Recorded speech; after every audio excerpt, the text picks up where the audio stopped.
서울 외곽 한 주택가. 매서운 겨울바람이 골목을 휘젓고 있던 날이었습니다. 그날도 저는 폐지를 주우며 하루를 마무리하고 있었습니다.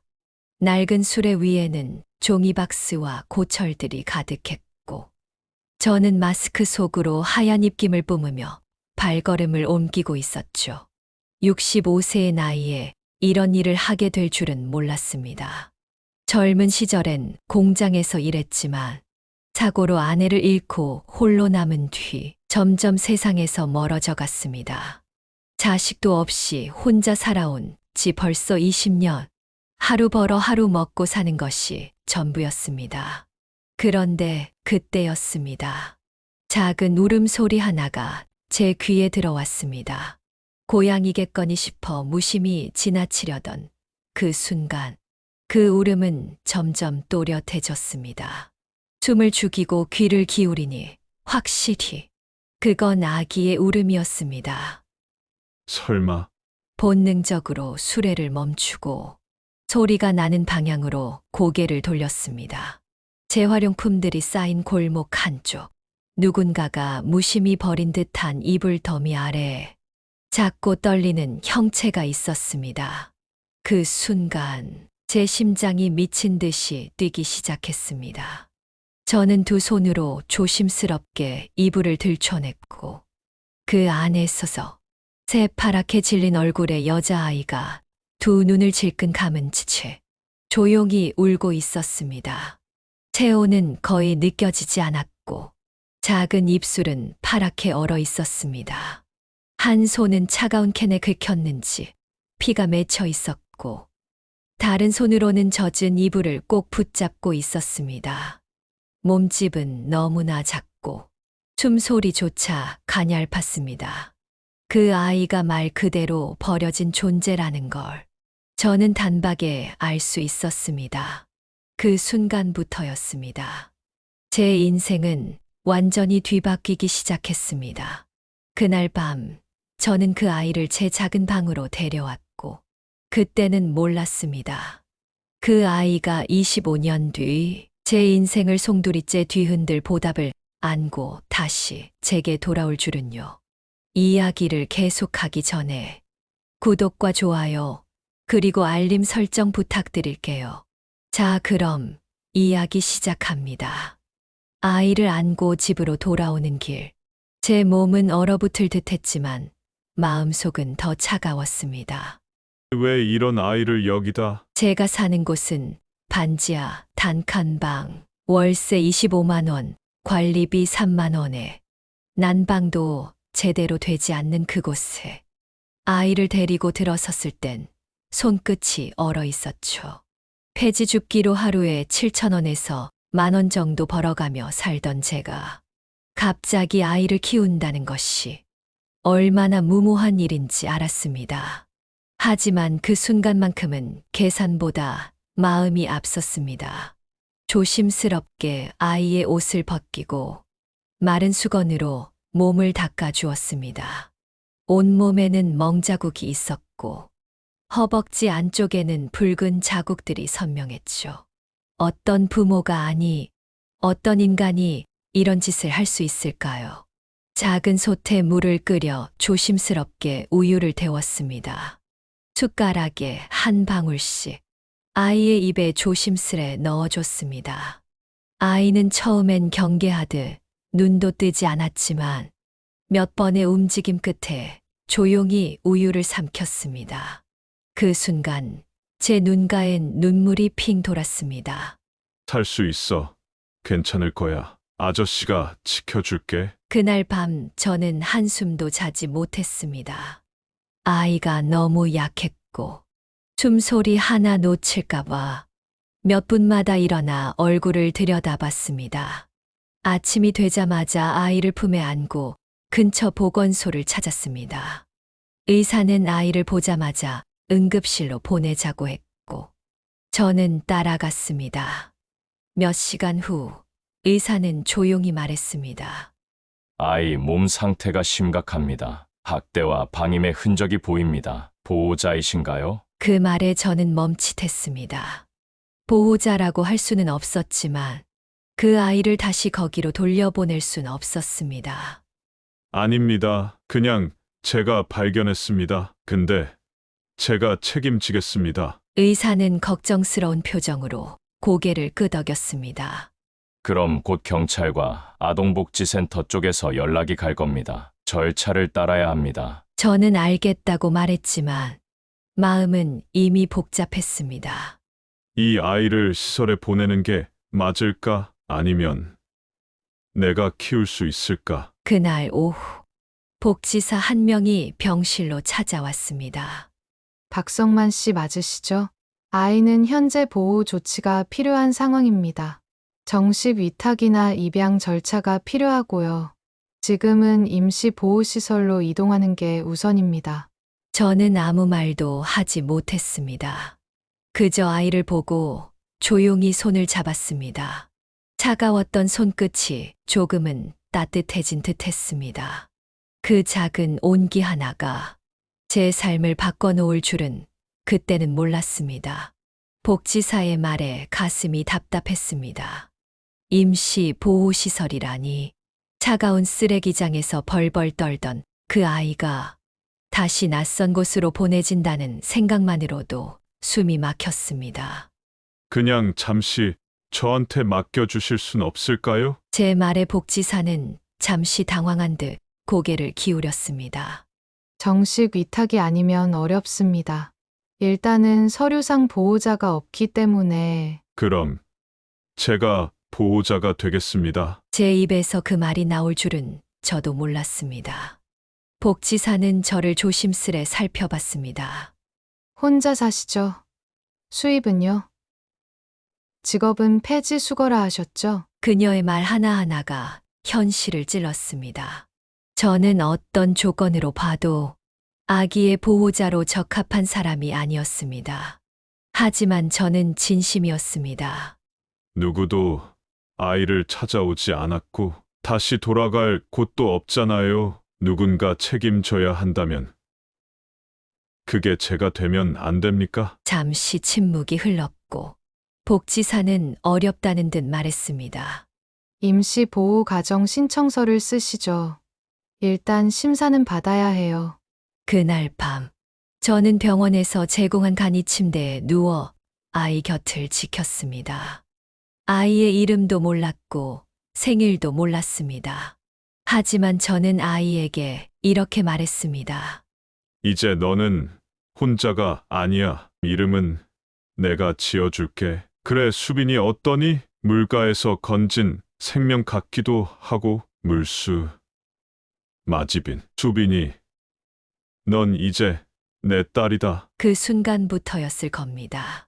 제가 다시 삶의 이유를 갖게 된 건 며칠 뒤 임시 보호 허가가 났고 저는 병원에서 아이를 데리고 나왔습니다.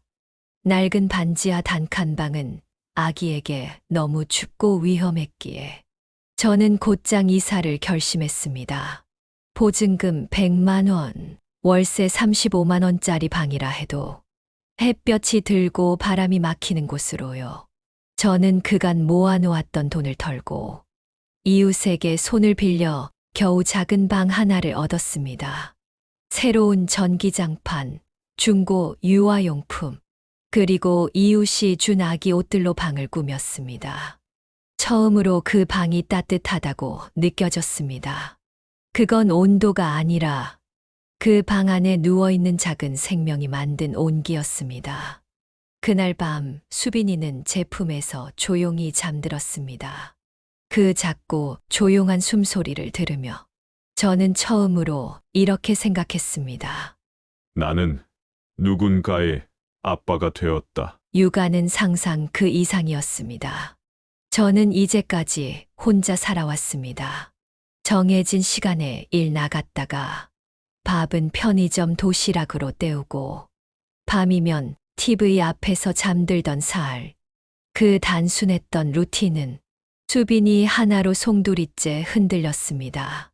아이에게는 하루 3번 우유를 먹여야 했고 기저귀는 한밤중에도 갈아줘야 했습니다. 한밤중에 이유 없이 우는 수빈이를 안고 밤새도록 등을 토닥이다 보면 어느새 새벽이 밝아오곤 했죠. 폐지 수거 일은 그만둘 수 없었습니다. 생계를 유지해야 하니까요. 하지만 수빈이를 혼자 둘 수는 없기에 이웃집 아주머니께 부탁드려 낮 시간 동안 잠시 봐달라고 손이 발이 되도록 빌었습니다. 처음에는 불편한 기색도 보이셨지만 수빈이를 한번 품에 안아보신 뒤로는 오히려 따뜻한 눈빛으로 저를 바라보셨습니다. 덕만 씨, 이렇게 고운 아이를 어디서 데려왔어요? 기적이네요, 기적. 기적이라. 저도 그렇게 믿고 싶었습니다. 내가 이 아이를 구한 것이 아니라 이 아이가 나를 살린 거라고. 수빈이는 점점 건강을 되찾아갔습니다. 처음엔 몸을 가누지도 못했지만 몇 주가 지나자 두 눈으로 저를 따라 보기 시작했고 제가 얼굴을 가까이 대면 조그맣게 웃기까지 했습니다. 그 웃음을 처음 본 날, 전 도저히 참지 못하고 눈물을 흘렸습니다. 수빈아, 내가 웃을 수 있어서 아저씨는 살아갈 힘이 생긴다. 점점 아이에게 말 붙이는 습관이 생겼고 하루에도 수십 번씩 아빠가 해줄게. 아빠가 씻겨줄게. 아빠가 데려갈게. 그렇게 말하다 보니 어느새 저 자신도 모르게 수빈이에게 진짜 아빠가 되어가고 있었던 겁니다. 이웃들도 조금씩 마음을 열었습니다. 처음엔 수근거리던 동네 사람들이 이제는 말 없이 남은 반찬을 놓고 가기도 했고 작은 중고 옷가게 주인도 이거 수빈이 입혀봐요 하며 겨울 내복을 건네주었습니다. 저 노인 미쳤나 했는데 보니까 진짜 아빠더라고요. 아침마다 아기 안고 산책 나가는 모습 보면 감동이야. 하지만 그때까지만 해도 저는 몰랐습니다. 이 아이를 키운다는 것이 얼마나 긴 싸움이며 얼마나 깊은 사랑을 요구하는지를. 겨울이 끝나갈 무렵 수빈이는 돌을 지나 2살을 향해 가고 있었습니다. 제법 단어도 따라하고 저를 빠빠라고 부를 때마다 가슴이 벅차올랐습니다.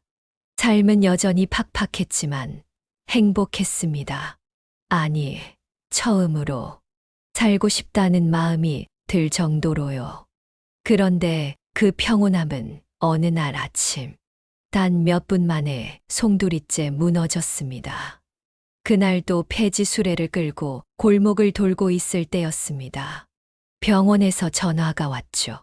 박성만 씨, 오늘 수빈이 진료에 맞춰 오신 분이 계십니다. 자신이 수빈이의 친모라고 주장하시는데요. 숨이 멎는 것 같았습니다. 친모, 저는 황급히 병원으로 달려갔습니다. 진료실 앞 의자에 검은 패딩을 입은 30대 후반쯤 되어 보이는 여성이 앉아 있었습니다. 짙은 화장, 날카로운 눈매. 그녀는 제가 들어서자마자 벌떡 일어나 말했습니다. 박성만 씨죠? 이 아이, 제 딸이에요. 심장이 쿵 내려앉았습니다. 뭐라고요? 2년 전 사정이 너무 힘들어서 잠깐 버렸던 거예요. 지금은 달라졌어요. 데려갈게요. 그녀는 무서울 만큼 뻔뻔한 얼굴이었습니다. 제게 감정이 있을 리 없다는 듯 아이를 하나의 물건처럼 말하고 있었습니다. 당신이 지금 뭐라고 했는지 아세요? 잠깐 버렸던 그 아이는 쓰레기통에 처박혀 있었어요. 제 목소리가 떨렸고 그녀의 눈은 흔들리지 않았습니다. 법적으로는 제가 친모예요. 지금은 애 키우는 조건도 돼요. 애가 필요해요. 아니, 돌려주세요. 그 순간 제가 이 사회에서 법적으로 아무것도 아닌 사람이라는 현실이 제 목을 조여왔습니다. 병원 측은 결국 아이를 임시보호시설로 옮기는 조치를 하겠다고 통보했습니다. 복지사도 어쩔 수 없다는 듯 말했습니다. 청만 씨, 지금은 명확한 친권자가 나타난 이상 절차상 아이를 보호시설로 옮겨야 해요. 위탁은 어디까지나 임시일 뿐입니다. 그날 밤 집으로 돌아온 저는 수빈이를 안고 울었습니다. 아이를 품에 안은 채 말없이 흘러내리는 눈물을 참지 못하고 그저 속삭였습니다. 너를 잃을 순 없어, 절대로. 그날 이후 저는 매일같이 구청, 복지센터, 법률구조공단을 전전했습니다. 수빈이를 빼앗기지 않으려면 제가 법적으로 양육자가 되어야 했습니다. 하지만 문제는 단 하나. 저는 수빈이와 혈연 관계가 없다는 것이었습니다. 입양이요.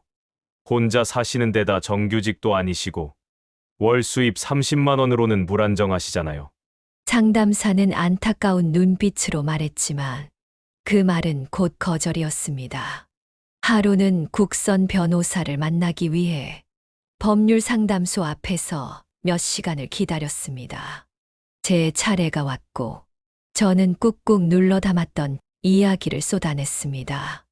폐지 줍던 날, 쓰레기 더미 속에서 수빈이를 발견한 순간부터 제가 아니라면 그 아이는 그날 죽었을 겁니다. 저는 그냥 그 아이의 보호자가 아니라 가족이 되고 싶습니다. 변호사는 깊은 한숨을 내쉬며 조심스레 말했습니다. 아이의 생모가 친권을 행사하겠다고 나선 이상 입양은 거의 불가능합니다. 다만 만약 상대방이 부적절한 환경에 있다면 가능성은 있어요. 그걸 증명할 수 있다면요. 그 말이 제 희망이 되었습니다. 그래서 저는 그녀를 알아보기 시작했습니다. 우연히 복지관 앞에서 그녀와 마주쳤을 때 그녀는 전화를 받으며 말했습니다. 생각보다 돈 되는 애더라고요. TV에 한번 나가면 후원금도 들어오고 요즘은 다들 불쌍한 애 하나만 있어도 잘 살 수 있잖아요. 그 말이 제 귓가를 때린 순간 이 여자가 아이를 돈벌이 수단으로만 보고 있다는 확신이 들었습니다.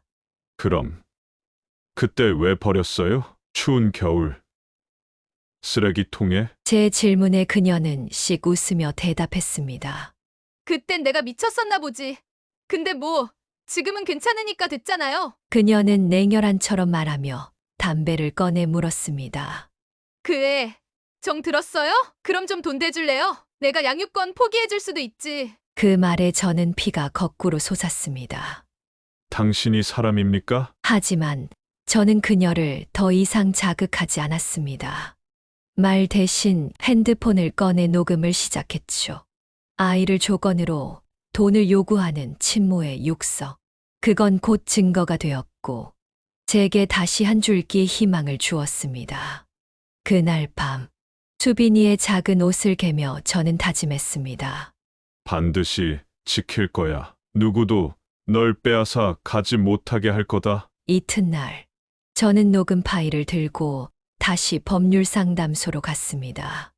변호사는 파일을 듣고 나서 잠시 침묵하더니 고개를 끄덕였습니다. 이 정도면 아동복지법 위반 소지 충분합니다. 아이의 생모가 양육 자격이 없다는 증거로 제출될 수 있어요. 드디어 기회가 왔습니다. 하지만 법원은 냉정했고 현실은 여전히 냉혹했습니다. 입양을 추진하려면 양육자 적격성이라는 또 다른 장벽을 넘어야 했습니다. 저는 무직 상태였고 정규직이 아니었습니다. 하루 벌어 하루 먹고 사는 저 같은 사람에게 법은 그리 호의적이지 않았습니다. 그러자 변호사는 말했습니다. 선생님을 도와줄 수 있는 사람이 있다면 어떤 삶을 살았는지 증명해 줄 사람 말입니다. 그날 밤 저는 수레를 끌고 돌아오며 고민했습니다. 누가 날 믿어줄까? 나 같은 노인에게 누가 아이를 맡기겠어? 하지만 놀랍게도 다음 날 아침 가장 먼저 저를 찾아온 건 옆집 아주머니였습니다. 비닐봉투에 두유 몇 개를 담아오시더니 말없이 제 손을 잡고 말씀하셨습니다. 제가 증언하겠습니다. 수빈이 당신 아니었으면 못 살았어요. 그 말을 시작으로 동네에서 수빈이를 보아온 사람들이 하나둘 모이기 시작했습니다. 수빈이에게 책을 나눠주던 작은 헌책방 주인, 겨울마다 내복을 나눠주던 시장 할머니, 심지어는 폐지 수거를 함께 했던 할아버지까지.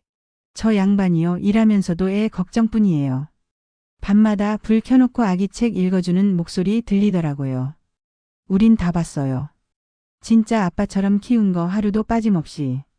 법원에 제출할 탄원서엔 그들의 진심이 담긴 글이 빼곡히 적혀 있었습니다. 그리고 재판 당일 법정 한쪽에 선 그녀는 불안한 표정으로 주변을 두리번거렸고 반대편에 선 저는 그들의 탄원서를 꾹 쥐고 서 있었습니다. 재판관이 조용히 말했습니다. 박성만 씨는 현재 정식 입양을 신청했고 양육 자격에 대한 사회적 평판과 실질 사례를 입증했습니다. 이에 따라 친권 제한 청구를 함께 심리하겠습니다. 그 순간 제 다리가 후들거렸습니다. 드디어 이 싸움이 끝날 수도 있다는 희망이 눈앞에 보였던 겁니다. 법정엔 숨죽인 침묵만 감돌았습니다. 재판장이 마지막 서류를 넘기며 입술을 굳게 다물고 있었죠. 제 손바닥엔 땀이 비 오듯 흘렀고 수빈이 친모라는 여자는 두 팔을 꼰 채 천장을 노려보고 있었습니다. 본 법원은 재판장의 목소리가 공명을 타고 울렸습니다. 피고 황민경의 친권을 2년간 정지하고 원고 박성만에게 임시 양육권을 부여한다. 동시에 박성만은 정식 입양 심사를 받을 자격을 갖췄음을 인정한다. 제 무릎이 그대로 꺾일 뻔했습니다. 모든 근육이 풀리며 눈앞이 흐려졌죠. 숨죽여 듣던 증인석에서 탄식인지 환호인지 모를 작은 울음들이 번져 나왔습니다. 반면 그녀는 재판장이 망치를 내리치기도 전에 자리에서 벌떡 일어나 소리쳤습니다. 말도 안 돼. 저 양반이랑 피 한 방울도 안 섞였다고요. 그러나 재판관의 냉정한 목소리가 그녀의 고성을 밀어냈습니다. 법정 모독입니다. 경위, 피고를 진정시키십시오.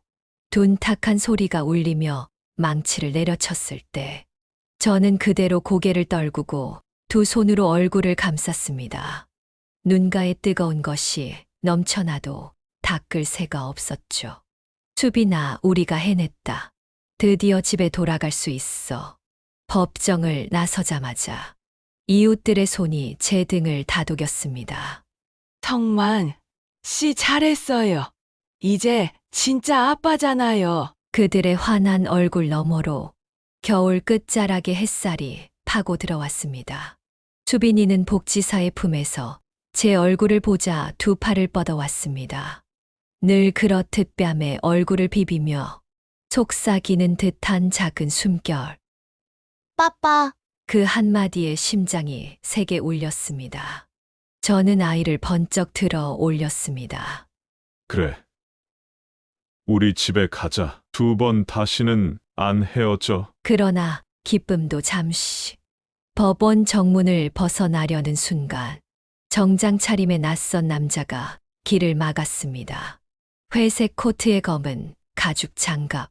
집요하게도 제게 명함을 내밀더군요. 박성만 씨 맞습니까? 저는 한성케어 재단 법무팀의 변호사 정태인입니다. 재단요? 자세한 이야기는 연락 주시면 드리죠. 다만 오늘 판결에 재단도 깊은 관심을 갖고 있었습니다. 의미심장한 미소. 그리고 알 수 없는 눈빛. 그는 수빈이를 한 번 바라보더니 고개를 꾸벅 숙이고 사라졌습니다. 남겨진 건 하얀 명함 한 자. 보호와 미래를 위하여 한성케어라는 문구가 적혀 있었습니다. 가슴이 서늘해졌습니다. 수빈이를 노리는 건 황민경만이 아닐지도 모른다는 불길한 예감. 하지만 지금은 아이를 품에 안은 이 순간을 먼저 지켜야 했습니다. 수빈아, 걱정 마. 아빠가 지켜줄 거야. 그러나 멀어져 가는 회색 코트의 뒷모습이 묘하게 마음에 걸렸습니다. 새로운 싸움이 시작될지도 모른다는 징조처럼 며칠 동안 저는 재단이라는 이름이 머릿속에서 떠나지 않았습니다. 한성케어, 인터넷으로 검색해보니 고아원, 장학재단, 노인 요양사업까지 운영하는 대형 사회복지 법인이었습니다. 표면적으로는 훌륭한 단체였습니다. 하지만 이상하게도 수빈이 사건과는 아무런 연관이 없어 보였습니다. 왜 하필 나와 수빈이에게 관심을? 고민 끝에 명함에 적힌 번호로 전화를 걸었습니다. 네, 박성만 씨. 기다리고 있었습니다. 정태인 변호사는 너무도 침착하고 친절한 어조로 저를 반겼습니다. 며칠 후, 저는 서울 도심 고층 건물의 재단 사무실로 찾아갔습니다. 로비에는 아동 보호와 미래를 위한 따뜻한 동행이라는 문구가 새겨져 있었습니다. 회의실에는 정 변호사와 낯선 인물이 함께 있었습니다. 회색 정장 차림의 중년 남성. 그는 명함을 내밀며 말했습니다. 저는 재단의 부이사장 이강현입니다. 오늘은 직접 인사드리러 왔습니다. 그의 첫 마디는 의외였습니다. 우리는 선생님과 수빈 양의 이야기를 알고 있습니다. 그리고 도와드릴 수 있습니다. 도와주신다고요? 저는 조심스럽게 물었죠. 무엇을 대가로 말입니까? 그는 눈을 가늘게 뜨고 말했습니다. 재단은 특별한 아이들을 보호하고 성장할 수 있도록 지원하는 역할을 합니다. 수빈 양처럼 주목받은 사례는 저희의 가치와도 일치하죠. 장학금, 치료비, 주거 지원, 선생님이 감당하기 어려운 부분들을 저희가 책임질 수 있습니다. 다만 한 가지 조건이 있습니다. 조건이요? 수빈 양의 법적 보호권을 재단과 공동으로 행사하는 겁니다. 쉽게 말해 선생님은 일상 양육을 맡고 우리는 후견인 역할을 함께 하게 되는 구조죠. 숨이 턱 막혔습니다. 그 말은 수빈이를 공유하자는 겁니까? 그는 고개를 끄덕이며 단호하게 말했습니다. 이건 협력이자 제안입니다. 하지만 거절하셔도 좋습니다. 그 대신 이후 어떤 의료적, 교육적, 법적 문제가 생기더라도 저희 재단은 일절 관여하지 않을 겁니다. 그날 사무실을 나서며 저는 하늘을 올려다봤습니다. 날은 맑았지만 가슴은 먹구름으로 가득했습니다. 그들의 목적이 선의인지 통제인지 알 수 없었습니다. 그 모든 복잡한 마음을 안고 집으로 돌아왔을 때 작은 방에서 수빈이가 인형을 들고 저를 기다리고 있었습니다. 빠빠, 나 오늘 그림 그렸어. 작은 손에 쥐어진 크레파스 그림에는 수빈이와 저 그리고 집이 그려져 있었습니다. 우리 집이라고 적힌 서툰 글씨. 그 한 줄에 눈물이 솟았습니다. 수빈아, 이 집 누가 제일 좋아? 빠빠, 수빈이는 빠빠가 제일 좋아. 그 말 한마디가 세상의 그 어떤 제안보다 더 확실하고 따뜻한 대답이었습니다. 그날 밤 잠이 오질 않았습니다. 재단의 제안은 한편으론 매혹적이었습니다. 치료비, 교육비, 안정된 미래, 제가 감당하기 어려운 것들을 그들은 손쉽게 해줄 수 있다 했죠. 하지만 대가로 아이의 법적 권리를 절반 넘기라는 말은 속이 서늘해지는 요구였습니다. 수빈이를 위해 내가 더 많이 해줘야 한다. 그런데 그게 내가 아니라도 되는 걸까? 그 생각이 머릿속을 맴돌았습니다. 이튿날 아침, 평소처럼 폐지 수레를 끌고 나오려던 순간, 낡은 골목 끝에서 누군가 저를 부르는 소리가 들렸습니다. 혹시 박성만 아저씨 맞으시죠? 낯선 청년이었습니다. 검정 패딩에 작은 가방을 맨 말끔하게 차려입은 청년은 숨을 헐떡이며 저를 향해 달려왔습니다.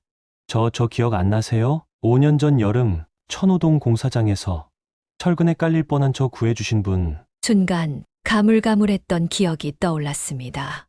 무너진 가림막 밑에서 겁에 질린 실습생 하나가 꼼짝 못하던 그날, 저는 맨손으로 철근을 치우며 녀석을 꺼내준 적이 있었습니다. 그 이후 이름도 묻지 못하고 헤어졌었죠. 그때 그 꼬맹이 너였냐? 청년은 고개를 꾸벅 숙였습니다. 그 뒤로도 계속 아저씨 찾았어요. 제가 지금은 로펌 사무직으로 일하면서 재단 쪽 문서를 자주 접하는데 며칠 전 수빈이 이야기 보고 깜짝 놀라서 혹시 이거 도움이 될까 해서요. 그는 조심스럽게 가방에서 두툼한 서류 봉투 하나를 꺼냈습니다. 그 안에는 한성케어 재단의 과거 분쟁 자료, 내부 보고서 일부가 포함돼 있었습니다.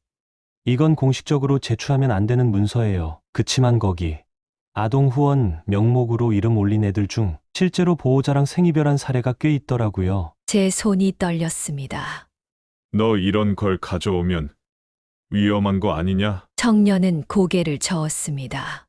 그보다 아저씨가 제 생명 구해주신 거니까요. 이건 제가 갚고 싶던 은혜예요. 그날 밤, 저는 오래된 탁자 위에 문서를 펼쳐두고 수빈이 사진을 가만히 바라봤습니다. 베넷 머리가 아직 채 가시지 않은 얼굴, 작은 이불을 덮고 자는 아이. 내가 원하는 건 뭐니?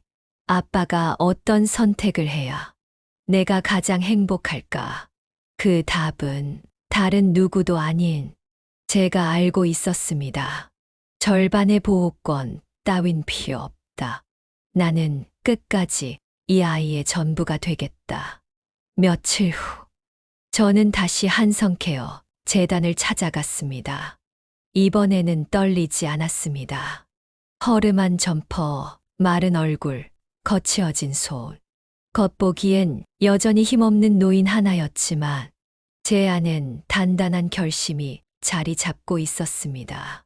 로비에서 접수를 마치고 회의실에 들어서자 정 변호사가 다시 나타났습니다. 그는 여전히 정중하고 매끄러운 말투로 저를 맞이했습니다.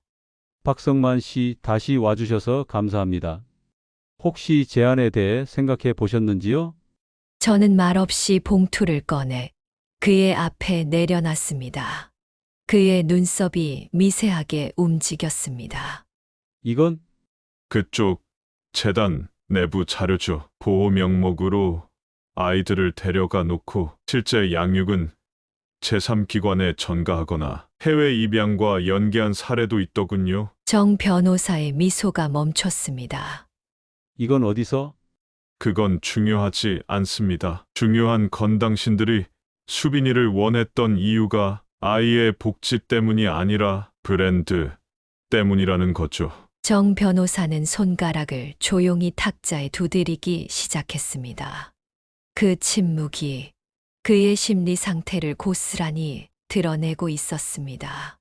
저는 당신들한테 수빈이를 넘길 생각 없습니다. 그리고 앞으로도 없을 겁니다. 이 아이는 제 딸입니다. 법적으로든 세상 어디서든. 그 말에 정 변호사는 한숨을 내쉬더니 서류를 천천히 밀어내며 말했습니다. 정보를 갖고 협상하시겠다. 예상 못한 수는 아니군요. 협상. 난 협상을 하러 온 게 아닙니다. 경고하러 왔어요. 수빈이 주변을 어슬렁거리면 이 자료는 복지부에도 방송사에도 들어갈 겁니다. 정 변호사는 더 이상 웃지 않았습니다. 그의 눈빛에 얕은 분노가 섞여 있었습니다. 하지만 그는 끝내 차분한 어조로 말했습니다. 알겠습니다. 우린 더 이상 수빈 양에게 개입하지 않겠습니다. 단 이 대화와 자료 유출 건은 비밀입니다. 그게 당신에게도 안전할 겁니다. 저는 고개를 끄덕이고 일어섰습니다. 우린 다시 마주칠 일 없을 겁니다. 그렇게 저는 수빈이를 지키기 위한 또 하나의 전쟁을 끝냈습니다. 집으로 돌아온 저를 본 수빈이는 달려와 안겼습니다. 빠빠, 어디 갔었어? 저는 아이를 안고 조용히 말했습니다. 아무 데도 안 가. 아빠는 언제나 내 옆에 있을 거야. 그날 밤, 저는 수빈이 머리맡에 작은 쪽지를 써놓았습니다. 수빈이가 잠든 밤, 아빠는 오늘도 다짐합니다. 너를 위해 끝까지 싸울 거라고. 시간은 생각보다 빨리 흘렀습니다. 수빈이는 어느덧 6살이 되었고 초등학교 입학을 앞두고 있었습니다. 가끔은 시간이 이렇게도 사람을 바꿔놓는구나 싶었습니다. 처음 제 품에 안겨 떨던 그 아이는 이제 스스로 책가방을 메고 거울 앞에서 머리를 빗으며 빠빠, 나 학교 갈 준비 됐지? 라고 말하는 아이가 되어 있었습니다. 입학식 날 아침, 저는 깨끗하게 달인 교복과 중고로 구한 분홍색 가방을 들고 수빈이의 손을 잡았습니다.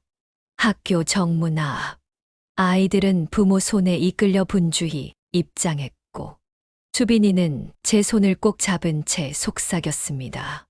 빠빠, 무섭진 않은데 떨려. 저는 아이의 머리를 쓰다듬으며 말했습니다. 괜찮아.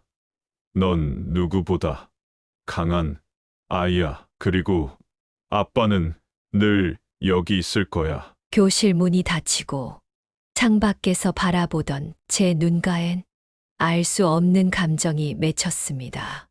기쁨과 뿌듯함, 그리고 아주 조금의 외로움이 뒤섞인 감정이었죠. 그날 이후 수빈이의 일상은 활기와 설렘으로 가득 찼습니다. 학교에서 돌아오면 해맑게 달려와 일과를 보고했고 가방에서 삐뚤빼뚤한 글씨로 적힌 공책과 색칠한 그림들을 꺼내 보여줬습니다. 빠빠, 오늘은 내가 별 스티커도 받았어. 친구랑 밥 다 먹고 선생님 말 잘 들었대. 저는 수빈이의 손에서 그 공책을 받아들고 마치 훈장을 받은 듯 진심으로 칭찬해 줬습니다. 우리 수빈이 진짜 멋지다. 아빠가 얼마나 자랑스러운지 아니? 그럴 때마다 수빈이는 손을 모아 배꼽 인사를 하며 말하곤 했습니다. 수빈이는 아빠 덕분에 용기 생겨요. 그 말이 그 어떤 상보다 더 큰 보상이었습니다. 동네 사람들의 시선도 많이 달라졌습니다. 처음엔 저를 애 키우는 노인 정도로 보던 이들도 이제는 제게 인사를 건네고 수빈이에게는 수빈아, 학교는 어때? 하고 말을 붙이곤 했습니다. 시장 아주머니는 손수 만든 김밥을 싸주셨고 어린이집 교사였던 동네 아가씨는 주말마다 한글 놀이를 도와주겠다고 나섰습니다. 그렇게 우리는 작고 부족하지만 따뜻한 공동체 안에서 조금씩 자리 잡아가고 있었습니다. 수빈이가 초등학교 2학년이 되던 봄이었습니다. 하루는 학교에서 돌아온 수빈이가 조심스럽게 말을 꺼냈습니다. 빠빠, 나 요즘 음악 수업이 제일 좋아. 그래? 어떤 게 재밌어? 피아노 쳐보는 시간이 있는데 선생님이 나중에 음악회도 나가보재. 처음엔 그냥 아이가 하는 귀여운 소리라고 생각했습니다. 하지만 수빈이가 조그맣게 불러주는 노래는 음정이 또렷했고 건반 위에서 리듬을 따르는 손짓은 어설프지만 묘하게 감각이 있었습니다. 며칠 후 학교 음악 담당 선생님에게 연락이 왔습니다. 수빈이 아버님, 수빈이가 리듬감이 아주 뛰어나요. 음악적 감각이 좋고 청음도 빠릅니다. 혹시 정식으로 음악학원을 보내보실 의향은 없으세요? 그 말에 저는 가슴이 벅차오르면서도 이내의 현실적인 계산기를 두드릴 수밖에 없었습니다. 학원비, 교재비, 그리고 악기, 월 10만 원은 기본, 피아노 레슨까지 하면 20만 원은 넘을 것 같았습니다. 제가 폐지 줍기로 버는 돈이 한 달에 30만 원 정도였으니 그건 우리에게 사치였죠. 그날 밤 수빈이에게 조심스럽게 말했습니다. 수빈아, 음악회는 나중에도 할 수 있어. 지금은 그냥 학교 수업 잘 듣는 걸로도 충분해. 수빈이는 고개를 끄덕였지만 어린 마음에 어떤 상처가 남았는지 그날 이후 피아노 이야기를 잘 꺼내지 않았습니다. 저는 요즘 들어 자주 숨이 가쁘고 무릎 관절이 시큰거리는 날이 많아졌습니다. 건설 일용직도 나이 제한이 생기기 시작했고 폐지 수거도 갈수록 체력적으로 버거워졌습니다. 거울 앞에 선 제 모습은 이제 확실히 늙은 아버지였습니다. 머리엔 하얀 새치가 늘고 손가락 마디는 굵어지고 뒤틀리기 시작했죠. 밤마다 수빈이 자는 모습을 보며 속으로 중얼거렸습니다. 내가 이 아이 중학교, 고등학교 갈 때도 옆에 있을 수 있을까? 혹시 내가 없어진다면 이 아이는 어디로 가게 될까? 그 불안이 깊어질수록 저는 다이어리에 무언가를 써내려가기 시작했습니다. 보험 가입 내역, 아이 주민등록 정보, 학교 담임 연락처, 그리고 무엇보다 누가 수빈이를 맡아주면 좋을까 하는 염려가 점점 무게를 더했습니다. 그날 밤, 수빈이는 제 옆에 쪼르르 다가와 말했습니다. 빠빠, 나 커서 뭐 하고 싶은지 알아? 뭐 하고 싶은데? 노래 잘하는 선생님. 그래서 다른 아이들도 기쁘게 해주고 싶어. 그 말에 저는 눈을 감았습니다. 이 아이의 미래를 지켜야 한다. 내가 살아있는 동안 반드시 기반을 만들어 놔야 한다. 그래서 저는 작은 결심을 하게 됩니다. 평생 처음으로 나 자신을 위한 투자를 하기로. 아니, 사실은 수빈이를 위한 것이었죠. 며칠 밤을 고민했습니다. 어떤 결정을 내려야 할지, 어디서부터 시작해야 할지조차 막막했습니다. 하지만 한 가지는 분명했습니다. 나는 수빈이보다 오래 살 수 없다. 그건 인정해야 할 진실이었습니다. 그래서 저는 조심스럽게 동사무소를 찾아갔습니다. 기초생활수급자 지원 담당 창구에 앉아 오랜 시간 마음속에만 품고 있던 질문을 꺼냈습니다. 혹시 제가 죽으면 아이는 어떻게 되나요? 상담원은 깜짝 놀란 눈으로 저를 쳐다봤습니다. 저는 이어서 말했습니다. 이 아이는 혈연이 아닙니다. 하지만 제 딸입니다. 제가 죽고 나서도 수빈이가 혼자가 되지 않게 해주고 싶습니다. 그 진심이 통한 걸까요? 상담원은 진지한 표정으로 다양한 제도를 안내해 줬습니다. 청소년 후견제도, 미성년자 신탁, 아동 돌봄 연계 서비스. 처음 듣는 용어들이었지만 저는 그날부터 하나씩 배우고 신청하고 기록하기 시작했습니다. 그리고 평생 처음으로 유언장이라는 것도 쓰게 되었습니다. 형식은 간단했지만 한자 한자 쓸 때마다 눈물이 쏟아졌습니다.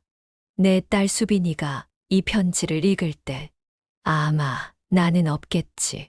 하지만 내가 누구보다 자랑스럽게 이 세상을 살아가기를 바란다.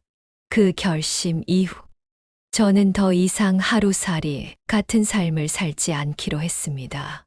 몸은 힘들었지만 새벽 청소 일을 시작했고 낮엔 마트에서 박스를 정리하고 밤엔 동네 전단지를 붙이며 쉴 새 없이 움직였습니다. 조금이라도 더 저축을 했어. 수빈이에게 작은 통장 하나를 남겨주고 싶었습니다.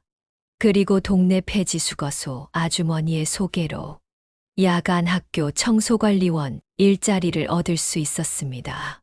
정규직은 아니었지만 매달 80만 원의 고정 수입이 들어왔고 무엇보다 제게 국민연금 자격이 주어졌습니다. 이제 조금은 수빈이에게 덜 미안해도 되겠다. 어느 날 수빈이가 제 손을 꼭 잡고 말했습니다. 빠빠, 나 나중에 꼭 돈 많이 벌어서 빠빠 집 사줄 거야. 지금 우리 집도 좋지만 비 오면 너무 시끄러워서 내가 잠 못 자. 저는 그 말을 듣고 웃으며 말했죠. 그래. 그럼 아빠도 그 집에서 너랑 같이 살게. 그렇게 우리는 서로를 닮아가며 서로의 미래를 준비해 가기 시작했습니다. 그날도 평소처럼 학교 청소를 마치고 돌아오던 길이었습니다. 몸이 무거웠지만 늘 그랬듯 견딜 수 있으리라 믿었죠. 하지만 집 앞 골목을 돌다가 눈앞이 갑자기 뿌옇게 흐려지더니 제 몸이 그대로 주저앉아 버렸습니다. 주민 한 분이 발견해 119에 신고해 주었고 정신을 차렸을 땐 병원 응급실 침대 위였습니다. 박성만 씨, 탈수와 과로 증상입니다. 심장에 무리가 오고 있습니다. 더 늦기 전에 치료받으셔야 합니다. 의사의 말은 명확했습니다. 당장 일을 줄이지 않으면 다음엔 정말 심각한 결과가 올 수 있다는 경고였습니다. 하지만 일을 그만두는 건 곧 수빈이의 생활과 미래를 포기한다는 뜻이기도 했습니다. 그날 저녁 병원 침대에 앉아 있던 제 앞에 교복을 입은 수빈이가 조심스럽게 들어왔습니다. 눈가가 벌겋게 부어 있었습니다. 손에는 조그만 봉투 하나가 들려 있었죠. 빠빠, 나 사실 얼마 전부터 학교에서 아침 우유랑 급식 도우미 하는 아르바이트 했어. 그거 모은 거야. 그 작은 봉투엔 동전과 1,000원짜리 지폐들이 가지런히 모여 있었습니다. 이거 병원비 보태. 그리고 빠빠, 제발 하루만이라도 쉬면 안 돼? 나 밥 안 먹어도 돼. 옷도 안 사도 돼. 그냥 빠빠 오래오래 살아줘. 그 말을 듣는 순간 심장이 찢어지는 듯 했습니다. 아이에게 가난을 배우게 하고 생존을 계산하게 만든 아버지라는 죄책감이 가슴을 내려쳤습니다. 저는 아이를 끌어안고 말했습니다. 수빈아, 내가 이 세상에서 가장 큰 선물이야. 내가 있어줘서 아빠는 이미 충분히 부자야. 그날 밤 저는 처음으로 병원에서 편하게 잠들었습니다. 아이가 곁에 있다는 사실, 그 아이가 나를 지켜주려 한다는 감각이 온몸을 감싸고 있었기 때문입니다. 퇴원 후 저는 밤일을 잠시 접고 주간 일용직 위주로 일을 조정했습니다. 힘은 더 들었지만 수빈이의 얼굴을 떠올리면 견딜 수 있었습니다. 수빈이는 더 자랐고 어느새 집안일을 척척 해내며 이젠 내가 빠빠 도와줄 차례야라며 씩씩하게 말했습니다. 그 작은 어깨에 책가방보다 무거운 삶의 짐을 지우고 싶지는 않았지만 그 아이는 점점 어른이 되어가고 있었습니다. 수빈이는 어느덧 중학교에 입학했습니다. 체구는 작지만 눈빛만큼은 또래 아이들보다 단단했습니다. 새 교복을 입은 첫날, 전 날씨가 맑기를, 신발이 편하길, 도시락이 식지 않기를 그 어느 때보다 간절히 바랐습니다. 수빈이는 등굣길에 제게 손을 흔들며 말했습니다. 빠빠, 나 오늘 진짜 멋지지? 저는 눈물이 핑 돌 뻔했지만 꾹 참고 웃었습니다. 그래. 우리 수빈이 세상에서 제일 멋지다. 입학 후 한 달쯤 지났을 무렵 담임 선생님께 전화가 왔습니다. 수빈 아버님, 수빈이가 음악 시간에 작곡을 시도했어요. 아이의 감각이 그냥 지나치기엔 아깝습니다. 혹시 예술학교나 영재교육원 쪽은 생각 안 해보셨나요? 가슴이 덜컥 내려앉았습니다. 이 아이에게 이런 재능이 있다면 그걸 내가 맡고 있는 건 아닐까. 그날 밤 수빈이의 스케치북을 몰래 펼쳐봤습니다. 빼곡하게 적힌 음표들, 짧은 가사들, 그리고 맨 마지막 페이지에 적힌 글귀. 빠빠, 나 나중에 음악으로 세상을 따뜻하게 만들고 싶어.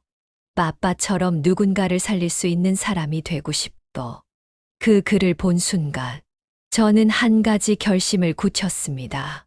이 아이를 더 넓은 세상으로 보내야겠다. 그게 내가 할 수 있는 마지막 아버지의 일이었습니다.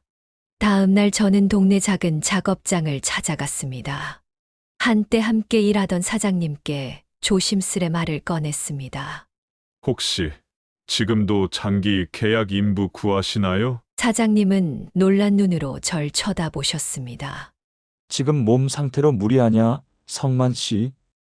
알아요. 근데 이제 더 이상 그날 벌어서는 안 됩니다. 애가 꿈이 생겼거든요. 결국 저는 작업장 청소, 장비 손질, 자재 정리 등 고된 조건으로 2년 계약을 체결했습니다.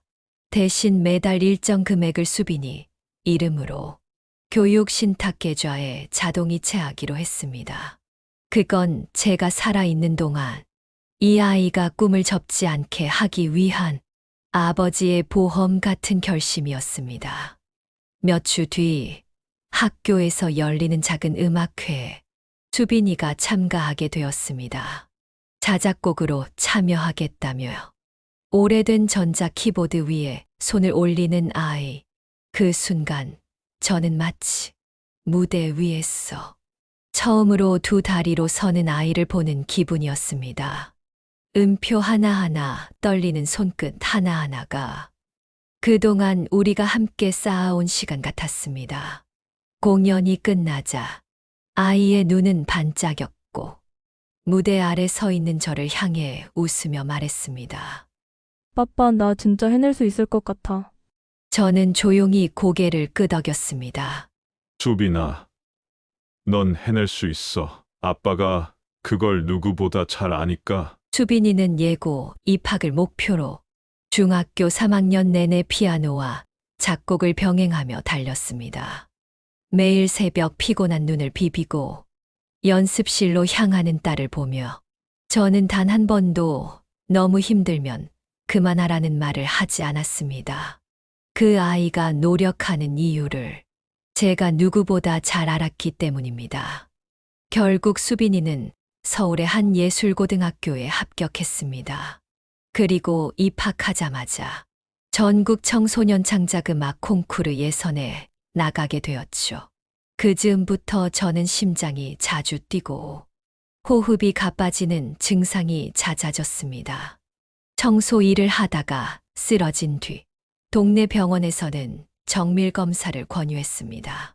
박성만 씨, 심장 판막 이상이 있습니다. 지금처럼 일 계속하시면 위험합니다. 정기 치료 받으셔야 해요. 의사는 차분했지만 말은 무거웠습니다. 하지만 저는 단호하게 말했죠. 딸이 대회 준비 중입니다. 그거 끝나고 제가 오겠습니다. 의사는 입술을 굳게 다물고 고개를 끄덕였습니다. 저는 그렇게 또 다음으로 미루기로 했습니다. 콩쿠르 본선이 열린 날 서울시립예술회관 대강당에는 수많은 가족과 참가자들이 붐볐습니다. 저는 낡은 점퍼를 입고 구석에 앉았습니다. 대부분 부모들이 고급 정장을 입고 꽃다발을 든 모습과는 비교됐지만 수빈이는 무대에 오르기 전 저를 향해 가장 환한 미소를 보냈습니다. 빠빠, 나 잘 다녀올게. 아이의 뒷모습이 무대로 향하는 순간 제 시야가 흐려졌습니다. 아무것도 없던 제 삶에 이렇게 큰 사랑 하나가 생겼다는 사실에 눈물이 왈칵 솟구쳤습니다.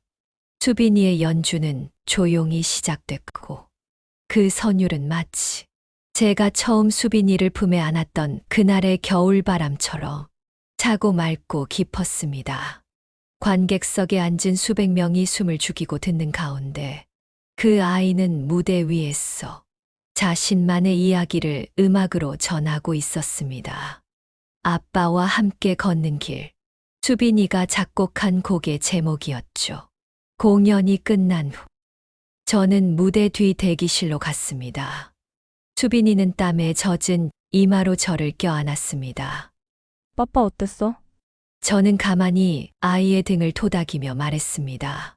아빠가 오늘 살아있는 게 참 다행이다. 에이, 무슨 그런 말이야. 수빈아, 너의 무대는 내 인생에서 가장 자랑스러운 장면이었어. 그로부터 몇 해가 더 흘렀습니다. 수빈이는 예술고등학교를 졸업한 뒤 국내 유수의 음악대학에 진학했고 졸업실기 무대에서 전공 최우수상을 받았습니다. 졸업과 동시에 첫 자작 앨범을 발표하며 정식 작곡가로 데뷔했습니다. 그 아이의 음악에는 늘 한 가지 공통된 이야기가 담겨 있었습니다. 한 남자, 내 아빠. 세상에서 가장 조용하지만 가장 단단한 사람. 어느 봄날 오후 수빈이는 저를 데리고 서울 근교의 작은 언덕마을로 향했습니다. 빠빠, 눈 감아봐. 조금만 기다려. 차가 멈추고 조심스레 제 손을 잡아 끌던 아이는 잠시 뒤 제 귀에 속삭였습니다. 이제 눈 떠도 돼. 눈을 떴을 때 제 앞엔 작은 단층집이 서 있었습니다. 하얀 담벼락, 창문에 달린 레이스 커튼, 그리고 현관 앞에는 성만과 수빈의 집이라는 손글씨 표지판이 붙어 있었습니다. 이게 뭐냐? 수빈이는 조용히 웃었습니다. 내가 벌었어. 그리고 빠빠에게 드리는 내 첫 월급, 첫 계약금, 그리고 첫 집이야. 저는 한동안 아무 말도 하지 못했습니다. 그저 아이를 바라보다가 말없이 품에 안았습니다. 수빈아, 아빠가 너한테 해준 게 별로 없는데. 아니야, 빠빠. 아빠는 나한테 세상을 줬어. 그리고 나는 이제 빠빠에게 따뜻한 노후를 드릴 거야. 그날 밤, 저는 작은 나무 책상 앞에 앉아 오래된 다이어리를 꺼냈습니다. 쓰고, 지우고, 다시 쓰다만 유언장 대신 오늘은 한 문장을 남겼습니다. 나는 이 아이를 키운 것이 아니다. 이 아이가 나를 살린 것이다. 창밖에선 봄바람이 불었고 거실에선 수빈이의 자작곡이 잔잔히 흘러나왔습니다. 지금 이 순간 제 삶엔 아무런 후회도 두려움도 없었습니다. 그런데 그 평화로운 시간이 오래 가지는 못했습니다. 제 몸은 이미 오래전부터 한계를 향해 달려가고 있었던 겁니다. 어느 날 저녁, 저는 갑작스런 가슴 통증으로 응급실에 실려갔습니다. 수빈이가 울먹이며 제 손을 잡고 있을 때 의사는 조용히 말했습니다. 심장이 많이 약해지셨습니다. 정확한 진단을 위해 입원이 필요합니다. 그날 밤 병원 침대에 누워 천장을 바라보며 저는 처음으로 인정했습니다. 이제 정말 시간이 많지 않구나. 하지만 무섭지 않았습니다. 수빈이가 제 옆에서 잠든 모습을 보며 저는 오히려 감사했습니다. 이 아이를 다 키워냈구나. 이제 혼자서도 잘 살아갈 수 있구나. 몇 주 후 퇴원할 무렵 수빈이가 조용히 말했습니다. 빠빠, 나 이제 정말 어른이 됐지? 저는 고개를 끄덕였습니다. 그럼 이제 빠빠를 돌볼 차례야. 앞으로는 내가 빠빠 지킬게. 그 말에 눈물이 핑 돌았지만 저는 웃으며 대답했습니다. 고마워. 수빈아, 아빠는 이미 충분히 행복해. 지금 우리는 그 작은 집에서 조용하고 평화로운 나날을 보내고 있습니다. 수빈이는 매일 아침 제게 따뜻한 차를 끓여주고 저는 작은 화단에서 꽃을 키우며 시간을 보냅니다. 가끔 동네 아이들이 놀러 와서 수빈이에게 피아노를 배우기도 하고 저는 그 모습을 보며 흐뭇해합니다. 25년 전 그 차가운 겨울밤, 쓰레기 더미에서 만난 작은 생명이 이렇게 큰 사랑으로 자라나 제게 세상을 선물해 줄지 누가 알았을까요? 매일 밤 잠자리에 들기 전 저는 수빈이에게 같은 말을 합니다. 수빈아, 너를 만난 게 내 인생 최고의 선물이야. 그러면 수빈이는 늘 이렇게 대답합니다. 빠빠도 내 인생 최고의 선물이야. 우리 이렇게 계속 함께 있자. 네, 우리는 계속 함께 있을 겁니다. 세상 그 어떤 것도 우리를 떼어놓을 수 없어요. 왜냐하면 우리는 피보다 진한 사랑으로 맺어질 진짜 가족이니까요. 이야기를 끝까지 함께 해주셔서 감사합니다. 구독과 좋아요, 알림 설정 잊지 마시고 당신의 오늘의 따뜻한 음악 한 줄을 댓글로 남겨주세요. 세월에 옮기는 평범한 삶 속 가장 빛나는 이야기를 전합니다.